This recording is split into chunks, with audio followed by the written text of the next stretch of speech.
takes us. So first, just, I mean, thanks for joining and brainstorming this. I mean, this is just one of these things that I think, I mean, a lot of educators, I think, are trying to grapple with in a lot of different spaces. And I know for me, I know Bruce got to attend. I had a session where I ran a purposeful play with Lego for a conference online. And when I first signed up, thank you. When I first signed up for it, I'm like, this is great. This is going to be easy. And the more I thought about it, I'm like, this really isn't as easy. And I know that, but it's another thing when you actually kind of put your brain to the paper, so to speak, to get those ideas done. And so sharing that out, I just thought it'd be cool just to have some conversation around some topics, either things that you guys are doing or you know, just kind of build out some stuff and just see where it takes us. And not that we're going to have all the answers, but I think one of the things that I would like is just, I think as U.S. master educators, and doesn't just have to be U.S. as they expand that reach, but how can we help support with some ideas? Because I think people always say, oh yeah, you can do this stuff online or hybrid, and then, but can you, you know, and I think there's ways. So it'd just be kind of cool to see what comes of that. So maybe before we jump into the chat, I don't know if all of you know each other. Maybe you do, but maybe for those that are going to catch the recording, the few that aren't part of this, if maybe we just do quick introductions just so we have some context. And I'll just go first since I'm hogging out the air already. Aaron Maurer. I live in Iowa. I live in the Quad Cities on the eastern side of the state of Iowa. So there's 2 cities in Iowa and the 2 in Illinois that make the Quad Cities. So I support 21 school districts on the eastern side of Iowa in STEM, computer science, makerspace, and learning space design. So I was in middle school for 14 years. Now I have the sweet gig of going in, helping build these programs and curriculums and spaces and things like that. And so we're making some huge headway using Lego in some schools in need that just have lots of barriers they face. And we were really hammering it well, making some big change. And then COVID hit like everybody, and that kind of put a pause on things. And so for me, a lot of these buildings that I've been working with is, how do we continue to do this if we can't be back face to face, whether it's all the time or part of the time, or if I'm even allowed in buildings because I'm a guest now. So personally, I am really intrigued by this idea because I want to help with my job, but two, I think there's a lot of people trying to figure these things out. So that's me. Bruce, just because you're right next to me, I'll have you go ahead and just introduce yourself here next. Right. Well, I'm Bruce Nelson. I'm in Indianapolis, northeast corner of Indianapolis. I am the robotics and design teacher at a STEM elementary school, so grades 1 through 6. And before that, I was a magnet integration specialist for STEM. I've been a tech coordinator. I've been teaching so many years, I've probably been everything. We're just trying to figure out what's going on. And the school is currently on a 2-week extension of summer to figure out what they need to do. I've been using, I'm an AFOL as well as a Lego robotics teacher. And I'm fortunate enough that my school, before I took over, the district had a $12 million grant and they didn't know what to do. So they bought about $70,000 worth of Lego. Unfortunately, it's all NXT now. So replacing it is not necessarily the easiest thing. Right. But most of it still works. So I've got about 200 NXT blocks that I can work with the kids on. And fortunately, the EV3 translates over to NXT. Yeah, that's awesome. Dan, why don't you go ahead and jump on in here? All right, I'm Dan Thomas. I teach, this year, I'll be teaching 7th grade technology again at Southwestern Central School outside of Jamestown, New York, about as far away from New York City as you can get without leaving the state.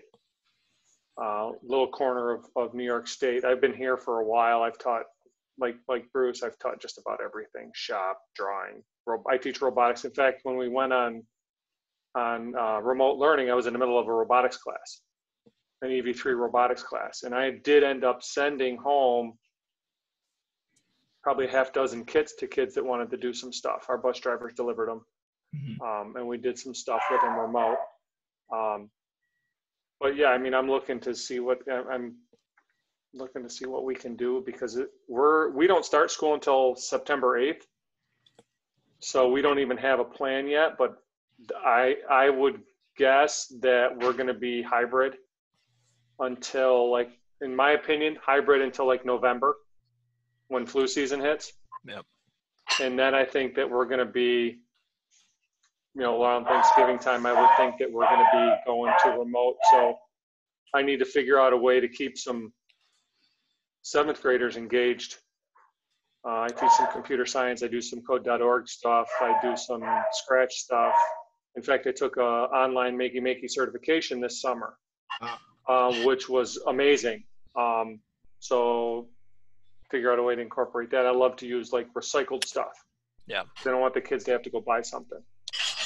Because nothing, because typical middle schooler is going to say, if it's due tomorrow, let's go to Walmart tonight so I can get this stuff. And then mom's going to be mad at me. So if you have it at home, you can use it. If you don't use it. So that's where I try to gear my projects to. So I'm looking for ways to incorporate some cool stuff into there. Yeah. Awesome. Very good. And then Michele, why don't you go ahead and introduce yourself, and then we'll get into the conversation. So I'm Michele Rogers. I teach in Colts Neck, New Jersey, which is in Monmouth County. We're about 25 minutes from the beach. We're about an hour drive from New York, about an hour and change to Philly. So it's a great little spot to live in New Jersey. I am certified K-8. So I started by teaching middle school and then ended up in an elementary school and have been teaching a very long time. Sounds like Bruce has as well. And so what happened was, in my district, they decided to, a couple years ago, create an innovation lab, hands-on. Our PTO funded and said, create a lab, and what do you want to do with it? We just want hands-on learning. So I was offered the position and got to write my own curriculum, which was fantastic because I could pick whatever I wanted to do. And as long as I could tie it in somehow to science and engineering standards, I was allowed to do it. So we have everything from, tower gardens that we're growing aeroponically to Lego. I'm a huge Lego fan. I always have been. My children are. So that was a nice component to bring in. And everything else is literally, our district decided to take now our science program. It's no longer in the classroom. It's 2 days in my lab and 2 days in a hands-on science lab. So the kids get 4 days a week. I get them as a class for grades 3 to 5 for 2 40-minute blocks a week. And we build circuit boards and we create things out of recycled materials, and we just do all kinds of challenges and things like that. My biggest problem was, as Dan said, we got kind of shut down quickly, and my students did not take home anything. And so all of a sudden I had to take all these great hands-on, we have screwdrivers and hammers and all kinds of stuff. And I'm not a tech person. So I had to learn how to do some of the tech and then try to turn hands-on learning into things kids can do. And like Dan said, a lot of the times they're like, I don't have string. So then you had to say, well, use a shoelace and don't cut the ends off of it. You can reuse it. Right. So my biggest challenge was trying to recreate hands-on activities to this new world that they didn't have what they needed. Going into the fall, I think we're going to be in the exact same position that Dan said. No decisions have been made yet, but we're probably going to be even short days. And then I think I'll end up being mostly all remote to the kids. Where they'll go home, have their lunch, and then we'll teach in the afternoons, but that's not decided yet. So sorry, I talk a lot. No, it's fine. It's important for us to, the context, I think we see similar trends, but at the same time, we also have some unique things, which I think is what's important. So I appreciate all of you sharing. So maybe that's one of the first things we maybe kind of talk about here, because I think we've all kind of alluded to it. Oh, hey, Ali, how are you?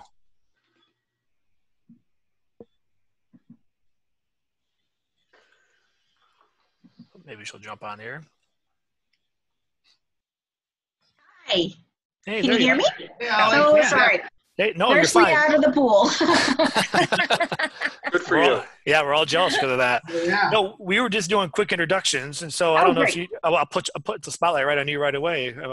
Jump right in. If you just want to just quickly introduce yourself, so we all have know who you are, and then we'll get moving. Okay, so I'm not going to have my video on because I really just do have pool hair, but so I'm Allie, and I live in Kansas. I've been a virtual school teacher for 14 years, going on to my 15th year, 22 years in education, and very much I have a great group of kiddos who really want to be able to be part of their robotics. I have $10,000 plus of Lego robotics in my house that I actually physically bring for my virtual school families. We do half online, and then we go and actually do it like in physical places and stuff. So now my superintendent said, I don't think this is going to happen. And I'm going, okay, I need to know how else the rest of the world is going to do this, and have some really good, solid things so we can make this happen. So that is, Ms. Erin, thank you so much for initiating this. I appreciate it. Yeah, and I think if we ideal time. Right. And so maybe that's where we take a look with maybe just some conversation or ideas too, because I think we're all in the same kind of boat of what do we do when kids don't have access to the materials, and like what are some things that either you've been thinking on or solutions, or as you're starting to think for that, like how are we going to overcome that? Because I think that's the biggest hurdle, I think, for a lot of people, is just that. Like I think about the schools I work at that they're not going to be able to send the robotic kits home if they even have them. There's just no way. Like I think about even the elementary schools where if we're using WeDo or even just basic Lego bricks, there's just no way, either because of funding, the feasibility not having enough, or probably even the bigger thing is just how do you keep the cleanliness and just sanity. I mean, all these things weave into it. And so, and I think that's where we're all stuck. And so, as you guys are thinking about that, are there things that you've been processing that go, we might be able to pull this off or try this thing, or where are you at in that headspace? I know it's clearly a concern for all of us, but I didn't know if some of you are just, if you have an idea that maybe might trigger another idea, and we can just maybe bounce some, and I'll try to capture some here in the notes too as people share things. So we have this kind of one space where it'll be documented. Well, I think like in our case, we're gonna, from what I've been told, we're gonna have like half the kids every day. So my class of 25-ish kids will now be 12 to 13. So, which allows me to then have each kid have their own kit, so to speak, have their own parts, and then I could clean them at the end of the day and share that same EV3 kit, batch of Legos or whatever with the next group. The problem I'm going to have is, what do I do with those kids that aren't there? Are they going to still, the ones that are choosing to be online? Well, that too, but if we're like on an A-day, B-day schedule where half the kids come on Monday, the next kid half come on Tuesday, and they swap every day, what do I do with those kids that are home? So Dan, I think one of the things that we've been pondering, and we don't have anything created yet, but some of the buildings that I'm working with is just like you talked about, when they're in person, you get the electronics, you get the kits, you get all the good stuff. And when they're not, even if we have to supply some of this stuff, like we were talking about, like, can we have kids understand gears, but we're going to use, say, like Tinker Toys or just cardboard and cut out, you can use, we use like border material all the time, like for like gear tape and cardboard circles.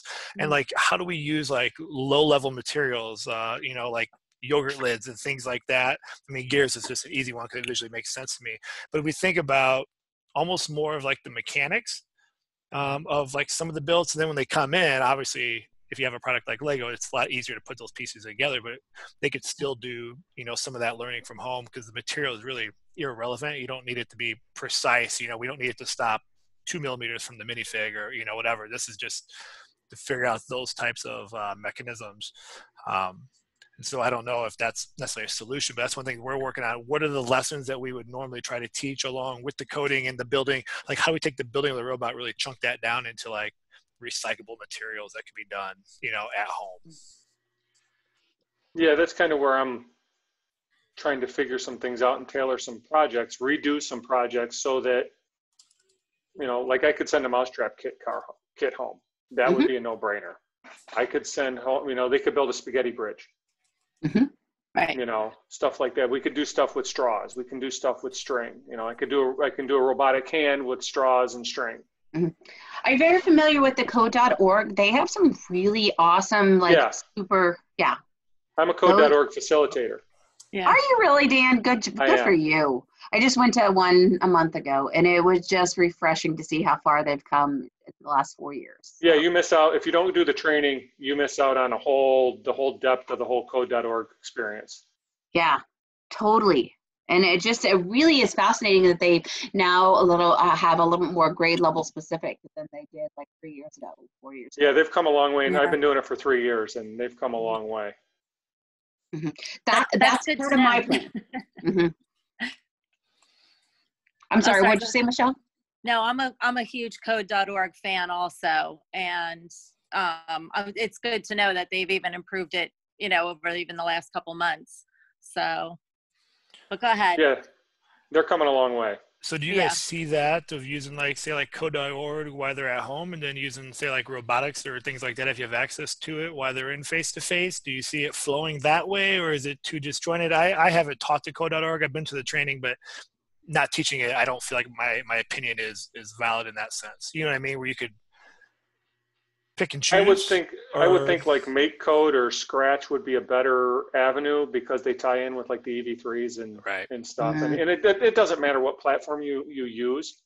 I did Scratch with my 6th graders last year, and actually what I did is I created a website and posted videos. So I would post a walkthrough video. Hey, we're going to build. We're going to do an alien game, so let's build the shooter.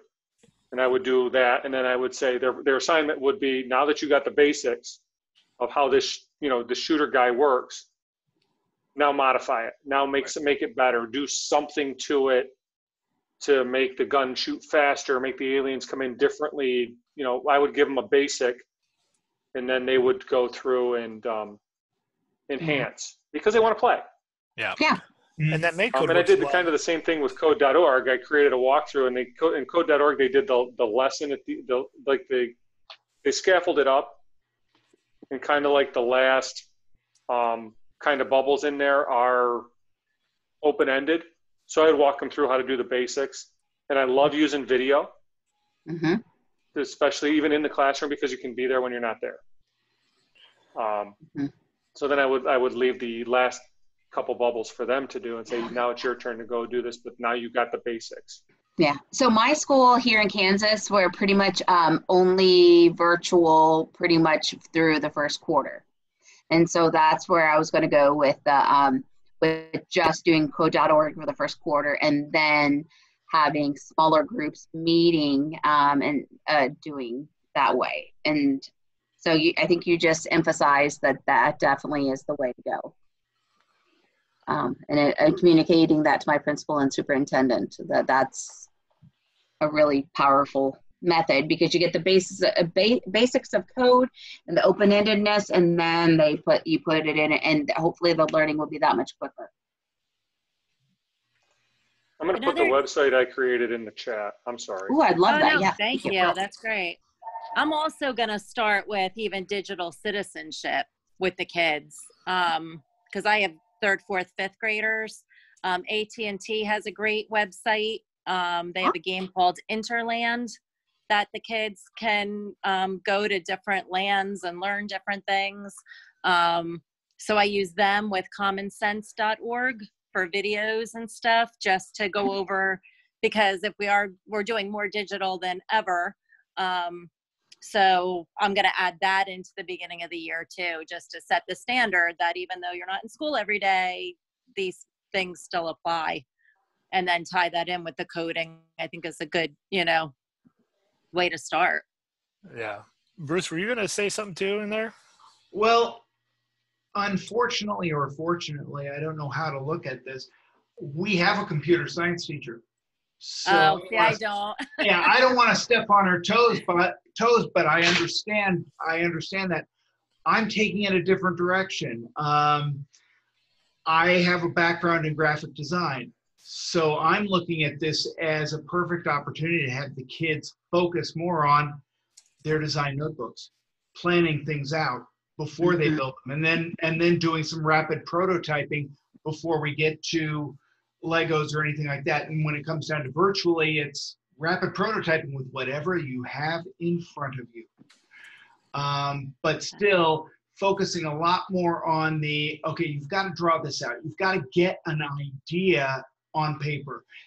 And I mean, the one thing I've been pushing with my kids for the past couple of years has been, it doesn't matter what it looks like as long as you understand it and maybe you can explain it to somebody else.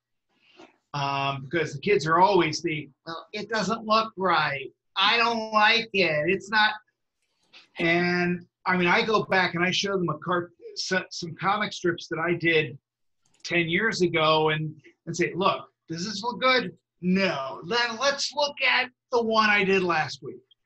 And but I really do think that, I mean, that's going to be my focus. I mean, when we cut, the sad part was my district kind of said, oh, well, you're superfluous. Go ahead and come up with some lessons, but if the kids show up, well, it happens. So I took that as an opportunity to work on some drawing skills with the kids. Third grade always does a comic book unit, so we went ahead and I started working on developing comic characters and how a comic book is put together and things like that. But this year I'm looking at focusing on basic design, how to get it down on paper, some sketch noting, some other things like that. I did a like Shark that Tank idea. project. I took my 8th graders that I had for the semester, and we did a kind of a semester-long project. We did with my business teacher. We did a Shark Tank project.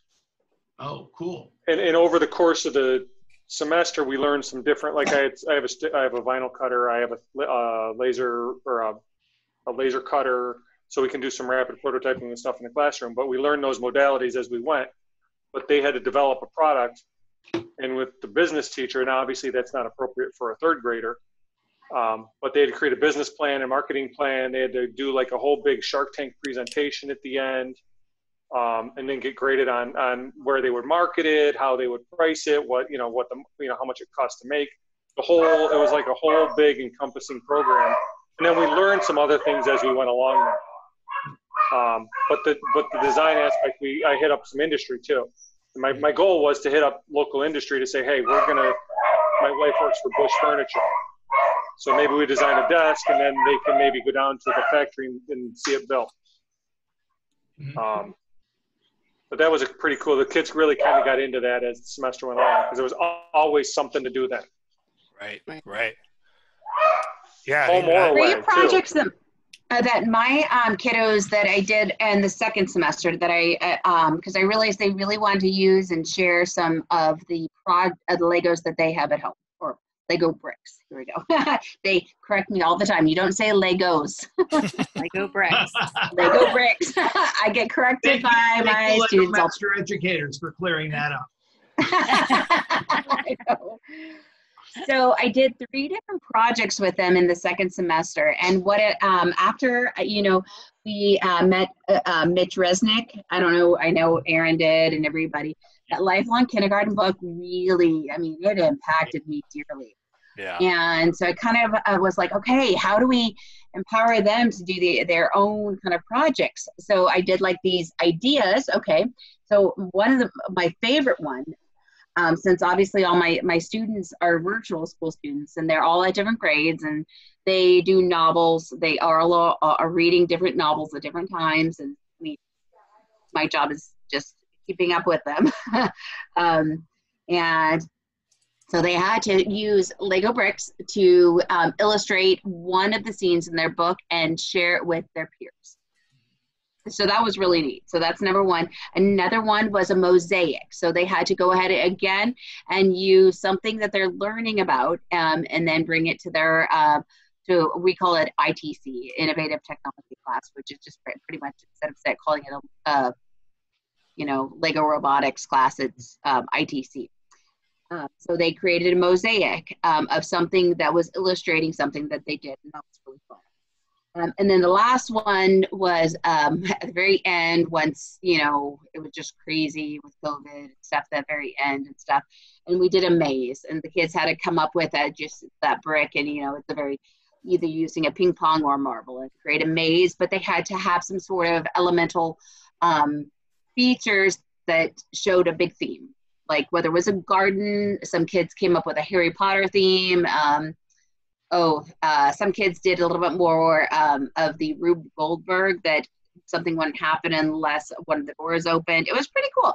And they shared it with the peers, and they did it online. And so those were 3 successful ones that I did. It was hard for the kids to, at that point in time, Zoom was not as what it should have been and stuff. And that was all in March through May that we did that. Or I guess that was more February through May. So anyway, so that's 3 ideas that I have there that I wanted to throw out. No, I think you guys hit on some key things there. I think one of the things, as we think about ideas and maybe next steps is a lot of these projects, like the material becomes irrelevant. And I know that seems like common sense, but, as we think about this, as we think about like the maze, for example, like a Lego maze is all over. I've done it. I build it. I use it with classes all the time. But in a situation where when we're in these weird times where we may be in class, we may be online, maybe a mixture, and things may adjust on the fly, to make sure that we're conscious of the project idea so that our materials can also fluctuate, but the learning and what we've planned as an educator doesn't have to be. So I'm thinking like the maze thing can easily be done with whatever you have around your house. It may not be beautiful, it may not be perfect, but it doesn't even need to be Lego bricks. Mm-hmm. But as you go with that, I think a cool thing that I think oftentimes gets missed in the process, and it's something that I'm trying to be better at, is like, especially with the online, if we as the educators can model being a lifelong learner, and we record videos of ourselves building it. Like, it's not necessarily like a tutorial. Like, I'll crank out tutorials and how-to guides all day long, but like I never actually show the 20 hours it took me to be able to actually teach that video. And I feel like that's the missing ingredient for me as an educator, especially now if I can't see kids every day, in a face-to-face where they can actually naturally just watch me stumble and watch me, take off Lego bricks and rebuild or whatever it might be.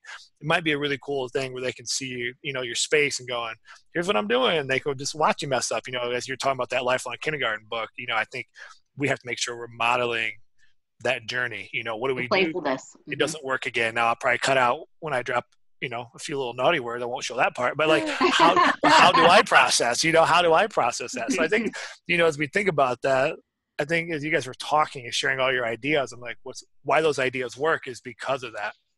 Yeah. Whether they have robotics in the space or we have to just use whatever we have, like we don't, like the lack of materials doesn't have to be a boundary to the learning. It may not always be as pretty, but it doesn't have to stop someone if we're not able to get those materials to the kids.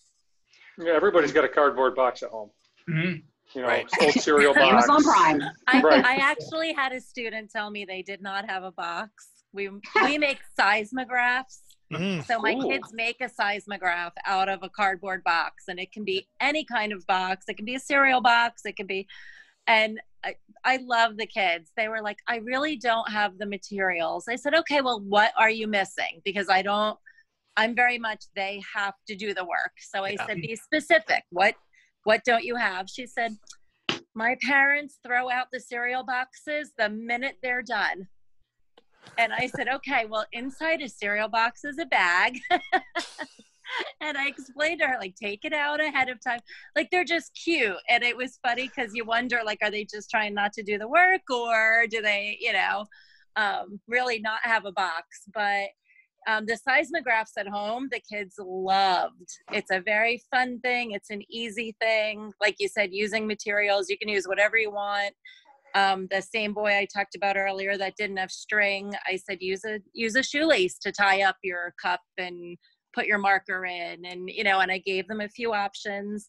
But they did a great job with that. And it was a lot of fun. So I think anything that has them building, making, creating. We made our own homemade instruments, which I know a lot of people have done. But I made one, like you were saying, Erin, on the video. I made like a rain stick, and it really didn't work great. And I said that right in my video. I said, guys, it's not the best sounding rain stick. So how would you improve it? And sent it out to them and said, if you make this one as your choice, make it better than mine. So I think having them, take on the responsibility of getting their things also is part of the process. Figure out what do you have that'll work. Yeah, you said something, Michele, that I think connects to some of the stuff that Bruce is doing. When I think about his digital notebooks and the prototyping and the kid not realizing that they do have access to boxes. And I wonder if some of our beginning of the year lessons need to be around seeing the world differently.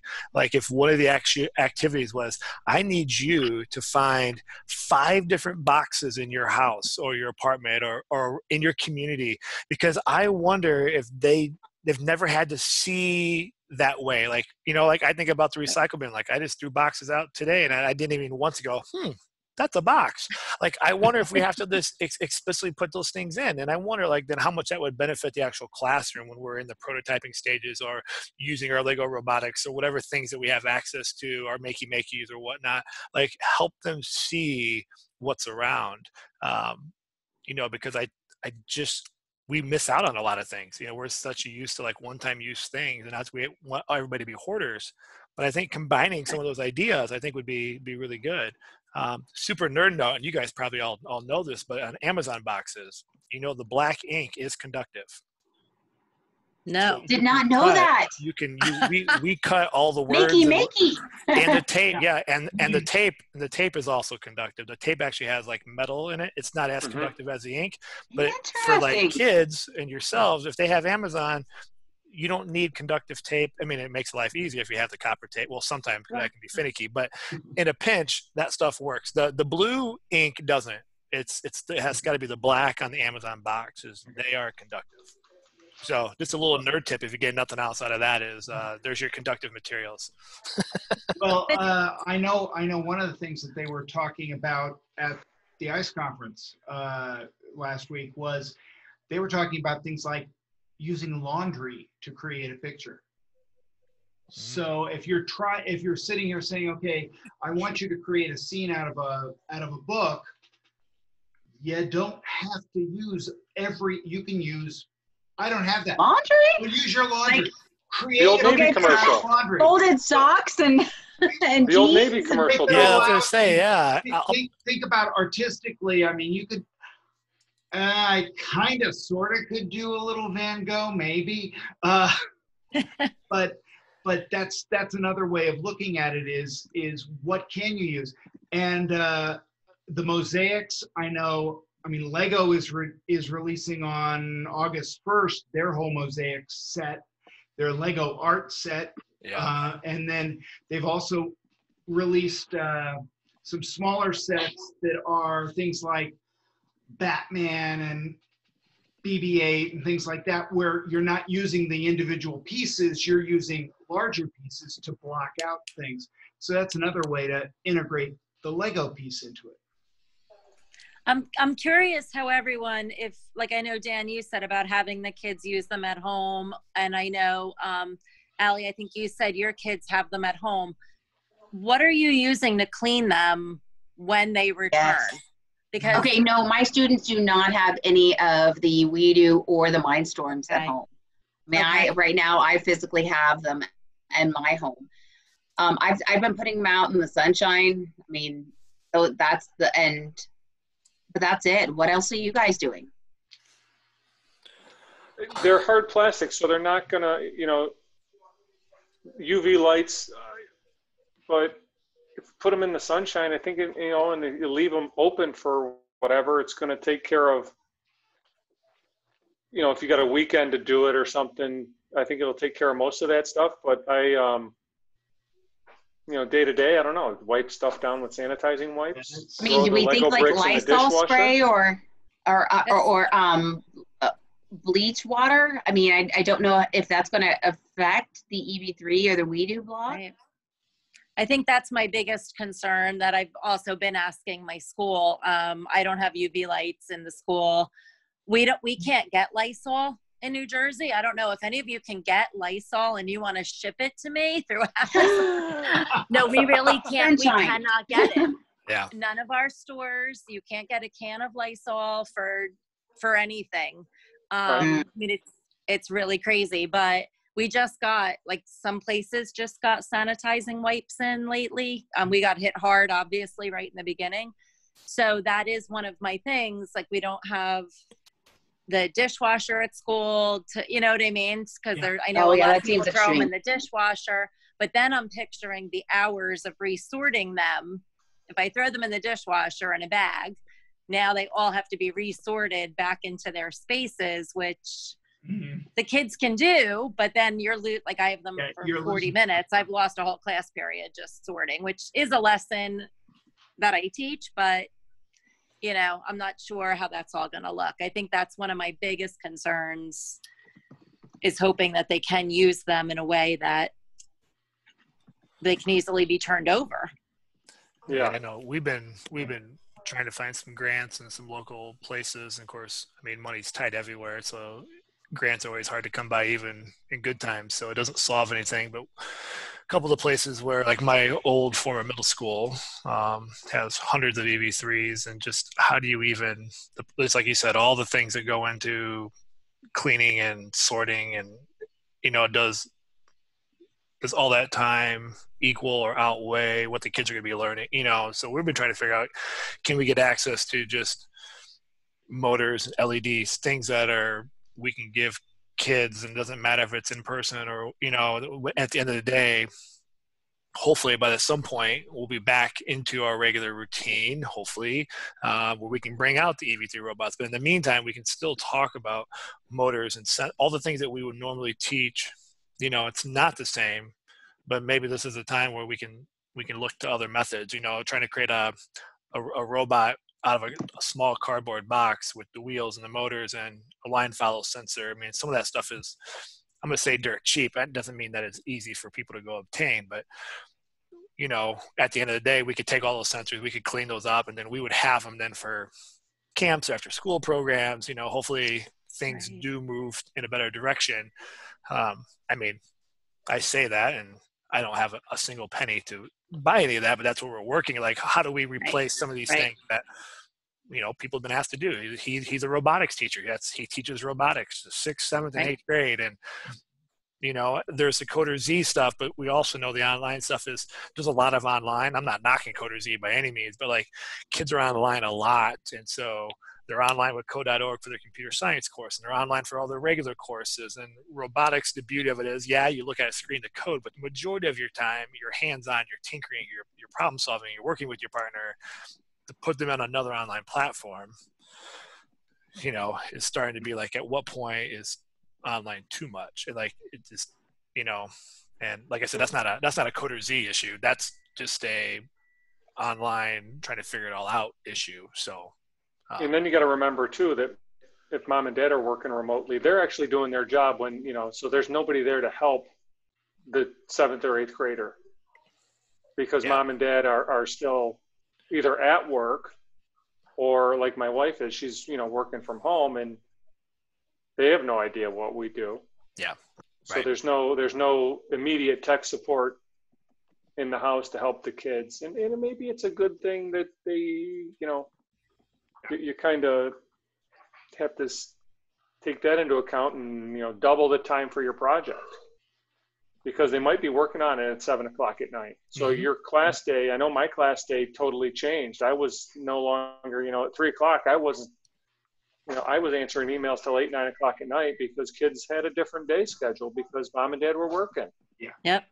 Same. And some were essential and having to go to work. And Johnny was sleeping till noon because nobody was there to wake him up and force him to go to class at 7:30 or 8 o'clock. And being a special, we were only allowed to meet with our kids on Friday mornings.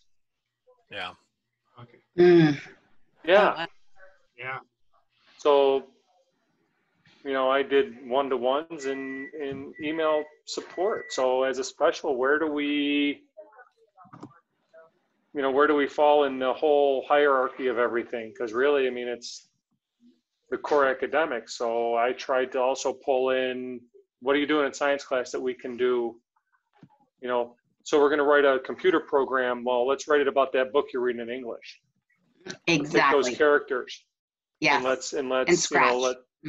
let's have them interact. Let's do a dialogue with them. I did something with a French teacher where they had to actually record their voice in French and have a conversation because you can change the languages. So I think pulling in the core academics into and showing the value of English as it relates to an engineering or a design or a STEM type of thing, and how you can incorporate, because it's important. Yeah. How you can incorporate the core, obviously math and science fit right in, but I did a Mesopotamia project in Minecraft. I had kids learn Zork and then take All right, what's Zork? Take Valley Forge, which they do a whole day on Valley Forge, and turn that into a Zork version of it. So they had to start at the mailbox, and then they had to go. That's new to me. What is Zork? And then they had to. Zork is an old text-based game, and you can find versions of it online. And it's the old. You have to type in a word or a pair of words like "go north," and then it'll take you to a new place. So it's like that whole turtle little messaging thing. Yeah, it's free Oregon Trail, or it's Oregon Trail version 1.0. Okay, so it's from the turtle or logo to before logo, Zork, and Oregon Trail. Yeah, but the best thing about it, and the thing the kids love, or the thing I love as a former classroom teacher, is they can read everything. Zork. And then they're having to use their imagination to figure out, okay, wait, what am I seeing? And trying to orient themselves with I'm here, what direction do I have to go? And I love it. The kids come in usually with Mr. Nelson, I killed the troll. Okay, now what are you going to do? Well, and so I'm looking at it. All I see is Zork, Z-O-R-K, Wikipedia and stuff. So, Zork on Steam. There's Zork on Steam, but there's also some emulators out there that are free. Yeah. Huh. Cool. Yeah. Thank you. That's a little gem. That's great. Yeah, that's awesome. Yeah, so I think as we think about those, it's just being patient with trying to even ourselves learn some new platforms, whether it's Scratch or Zork, and those types of things. And sometimes I think this is an opportunity where like the old is new again. Like kids are gonna get excited about anything that is different from the status quo, and the status quo now looks different for them. I think we have an opportunity, and we can blend those things, like Dan said, with the core classes. I think we can be spot on. I know in that agenda, I don't know where it's at under online ideas. There's a thing I've been developing, not you have to use it, but I wonder if this would be something that'd be kind of fun. Not to have to be this exact idea, but doing just what Dan was suggesting. I was looking at like a 6-part, like basically project. Each week part was the whole premise is I was working with NASA before COVID. I was going to run this full day build event where kids were going to work in these small colonies on food, transportation, travel for a lunar colony. At what point will we start to live beyond Earth? And so that we actually were studying, well, what does it require for organisms to live on Earth? And then what's that look like for humans to live on Earth? We have added some layers. And then what's that look like to actually sustain life beyond Earth? And so if you don't understand what it's like to live on Earth, you can't live outside of Earth. long story short, there were 6 builds, and we're going to weave in engineering components and the EV3 and regular builds, and it was all going to have a purpose. But in the end, they all have to tie it and build it all together. In the end, we'd have this huge Lego lunar colony. Yeah. But Dan, as you were talking, I'm thinking about these types of things. It doesn't even have to necessarily be Lego, where we're building maybe some of these things are designing online or in Scratch or the other places. And if we do have them in person, maybe they are kind of bringing it to life. But in these lessons, I mean, the hook for this school was the focus was language arts, math, and science standards. And then at the end, we were going to tell the kids like, oh, and by the way, you're also computer scientists. Congratulations. We just knocked out these standards. We also just knocked out all the engineering principles of the NGSF. Oh, and we did art too. Oh, and just have their heads explode as opposed to saying, we're going to do this project and we're going to cover 422 standards. This is how we can make literacy and science and stuff engaging and fun, make it look different. Right. And even simplistically, you could do something like that in a Minecraft world. Oh, exactly. Yeah, I mean, and that's... we're an office. We're a Microsoft school, so we get the education edition for free as part of our thing. They just have to assign it to the kids. So we could. And then, is that possibly Chromebook adaptable? Yep. Do you know? Minecraft Education just became Chrome compatible this week. Oh, good. Wow. Aaron, thanks for sharing that. Or late last week. Yes, it's finally the thing that they said that they were never going to do. They finally did, which I knew they were going to because it's a huge market. But yeah, I don't. And it's free, obviously. Then because it's education. Minecraft. No, I think it's like $5. Yeah. If you're a Microsoft school, user? If you're a Microsoft school, you probably already paying for it and don't even realize you are. If you're not, there is a fee, but you can also get like a school license. There's different. I don't know the points on average. I think Dan, it's $5 a kid, but I think if you work with them, there's different packages. And what I found out at our school when we were doing this is when the kids logged in on their school devices on the school server. Mm-hmm. And their world was open, anybody in the district on the server could join that world. So I had high school kids working with 3rd graders. Oh, cool. Now some went in and destroyed things and were idiots. Yeah. But the kid was in a study hall playing Minecraft, building a world with a 3rd grader with a 3rd grade classroom in the Minecraft world. The education is almost, so they're not like true servers. They're like, I guess in layman's terms, it's like proximity servers. It had to be on our school domain. Yes. If I was at home, your tenant, I couldn't do that. Right. So remotely, we couldn't do that. You can use Minecraft Education remotely now, and actually get like that 4-symbol code. That's how you can get in, almost just kind of like similar to Realms. But yeah, for kids can't do that. But okay, so we are a Chromebook and Google school, so I don't think which means we're not a Microsoft school, correct? Right. Yeah, but you don't have to be a Microsoft school to have Minecraft. I mean, you could have, kids would need like an Office 365 account, and you could pay for just Minecraft. Yeah, but could you do that on a Chromebook? I think so. Yeah. Yeah. Okay. Yeah, if you I think the website's education.minecraft.com or something like that. All right, looking that up. Well, Aaron, when you were talking about the whole lunar colony, all I could think of was back when I was teaching 4th grade, my 4th or 5th year of teaching, they had something called Marsville. Oh, yeah. And Marsville was one of these things where the kids were talking to each other from schools, but it was basically sending a letter or faxing things. That's the only way they could communicate to each other. But when you talk about, different groups working together in Minecraft, I mean, that's another way of doing it is going ahead and setting it up. And then what would happen the final day is all the groups would get together in one place with a whole lot of sheets of plastic. I did this too. I can attest to it. It's true. Exactly. And make full-size Martian habitats and connect. Giant. It was amazing. That's awesome. We did the same thing. And Bruce, I thought the exact same thing. I pictured that plastic we had plastic wrap hanging from the ceiling as a dome over all these buildings that the kids made, which were all the parts. Yeah. Well, I mean, the number of times it's like, okay, wait, somebody's got to bring a box fan. We need a box fan to be able to get this thing to work. Yeah. And the rovers, and when they work on the surface, and they hit all the parameters. And then it's like, oh, great, I got waste management. Yes. There's always the one task nobody wants. Yeah.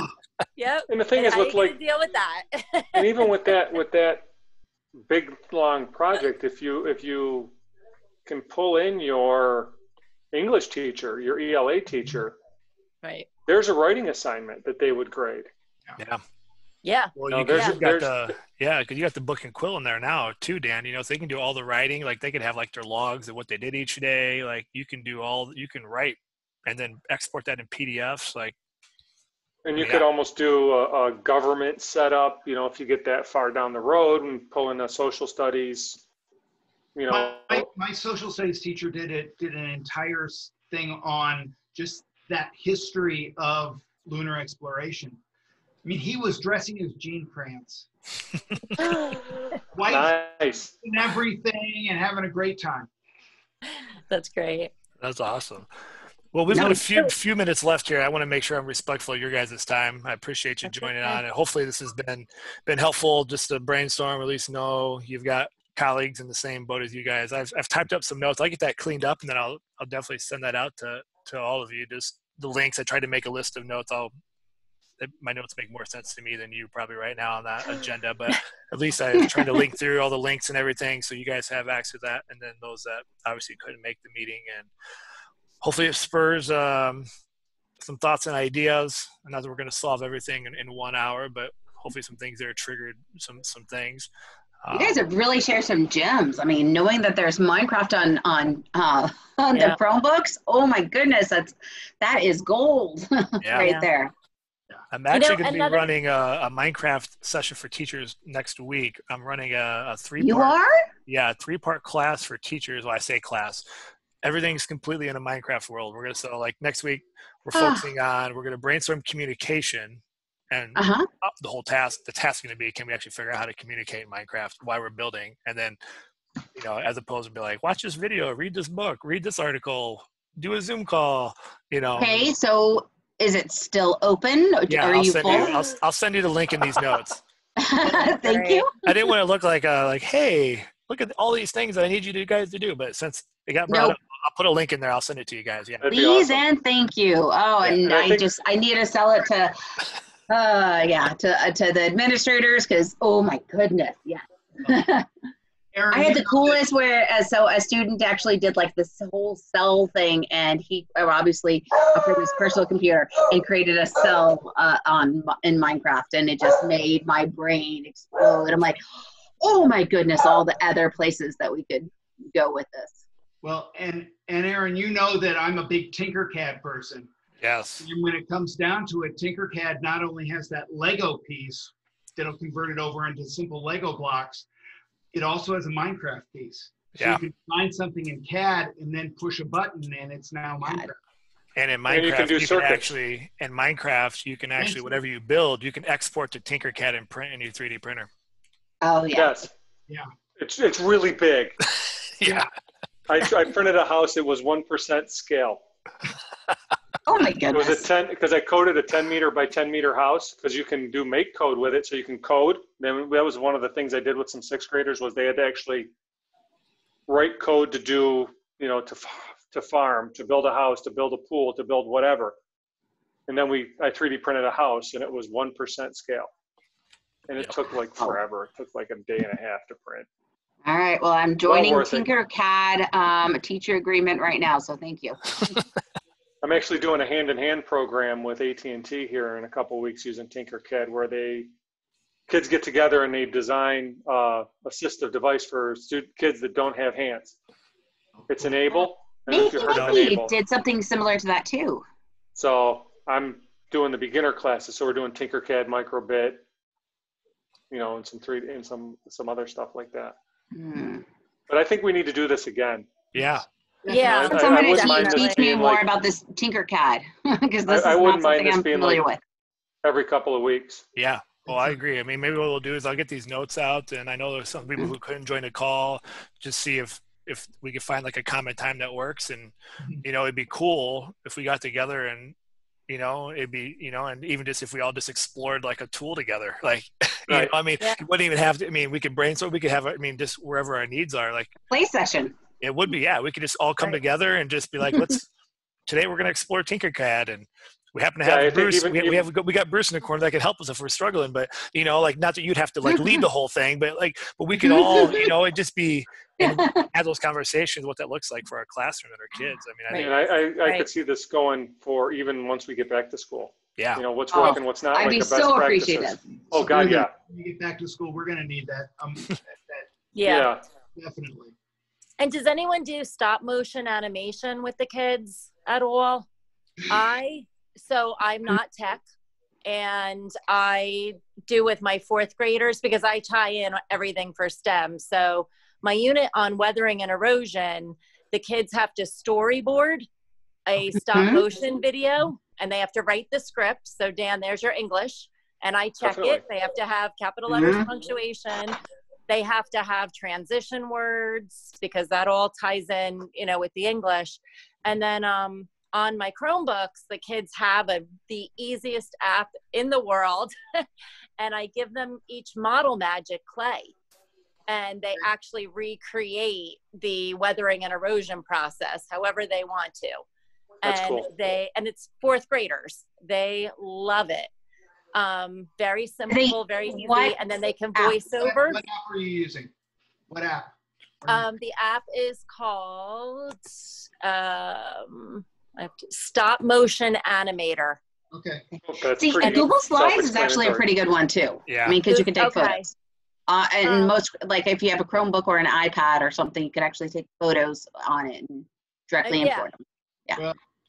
And it's nice and easy. They can record audio because again, these are like, you know, I'm looking right now, there's like 9 buttons. Like it's not overwhelming for younger kids.